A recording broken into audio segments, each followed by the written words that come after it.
क्या आपने कभी सोचा है कि अगर आपको किसी गलत इल्ज़ाम में अरेस्ट किया जाए जो आपने कभी किया ही नहीं, अगर आपको लगता है कि आप पर कोई गलत केस होने वाला है तो एंटीसिपेटरी बेलमेंट आपकी ढाल बन सकती है।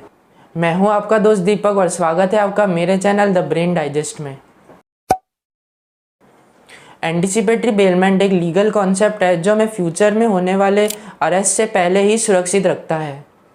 इसका मतलब ये है कि अगर किसी व्यक्ति को लगता है कि उन पर किसी गलत जुर्म का इल्ज़ाम लगाया गया है या फिर कोई अथॉरिटी उन पर निशाना बना रही है तो वो कोर्ट से पहले ही बेल की दरख्वास्त कर सकते हैं।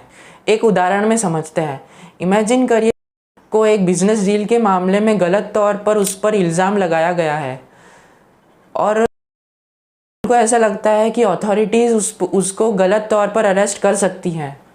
इसीलिए एंटीसिपेटरी बेल के लिए कोर्ट में एप्लीकेशन डाल देता है ताकि उसे अरेस्ट होने से पहले ही बेल मिल सके और वो अपना केस अपनी लीगल टीम के साथ तैयार कर सके। अगर कोर्ट उसे एंटीसिपेटरी बेल ग्रांट कर देता है तो वो अरेस्ट होने से बच सकता है जब तक कि उस पर कोई वैलिड आरोप नहीं लगते। एंटीसिपेटरी बेलमेंट काम कैसे करता है ये समझने के लिए एक एग्जाम्पल समझना ज़रूरी है। चलिए सोचिए कि आपको ऐसा लगता है कि आपके ऊपर किसी गलत इल्ज़ाम के लिए अरेस्ट होने का खतरा है। इस सिचुएशन में आप एंटीसिपेटरी बेल के लिए कोर्ट में अप्लाई कर सकते हैं। आपको कोर्ट को बताना होगा कि आपको अरेस्ट होने का डर है और आप बेल चाहते हैं। कोर्ट ये एप्लीकेशन सुनेगा और आपके केस के हर फैक्टर को इवैल्यूएट करेगा। अगर कोर्ट को लगता है कि आपका डर जेन्युइन है और एंटीसिपेटरी बेल आपकी सुरक्षा के लिए ज़रूरी है तो कोर्ट आपको वो बेल दे सकता है, लेकिन कुछ शर्तों के साथ।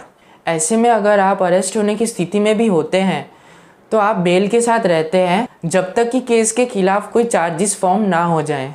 इस तरह एंटीसिपेटरी बेलमेंट आपको अरेस्ट होने से बचा सकता है और समय देता है अपने लीगल डिफेंस को तैयार करने के लिए। एंटीसिपेटरी बेलमेंट की शर्तों को भी समझना ज़रूरी है। जब कोर्ट एंटीसिपेटरी बेलमेंट ग्रांट करता है तो वो कुछ शर्तों को भी लगाता है। ये शर्तें ये इंश्योर करती हैं कि व्यक्ति केस इन्वेस्टिगेशन में कोऑपरेट करे और सच्चाई के साथ रहे। कुछ कॉमन कंडीशंस है जैसे कि पासपोर्ट सरेंडर करना, कोर्ट की हियरिंग में शामिल होना, गवाहों से संपर्क नहीं रखना और या फिर किसी एक पर्टिकुलर एरिया में ही रहना।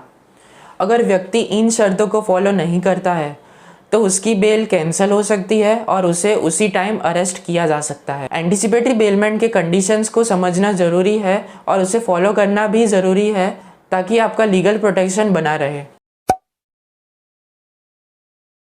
एंटीसिपेटरी बेलमेंट काफ़ी फ़ायदेमंद होता है और ये एक व्यक्ति को बहुत तरीके से मदद भी करता है।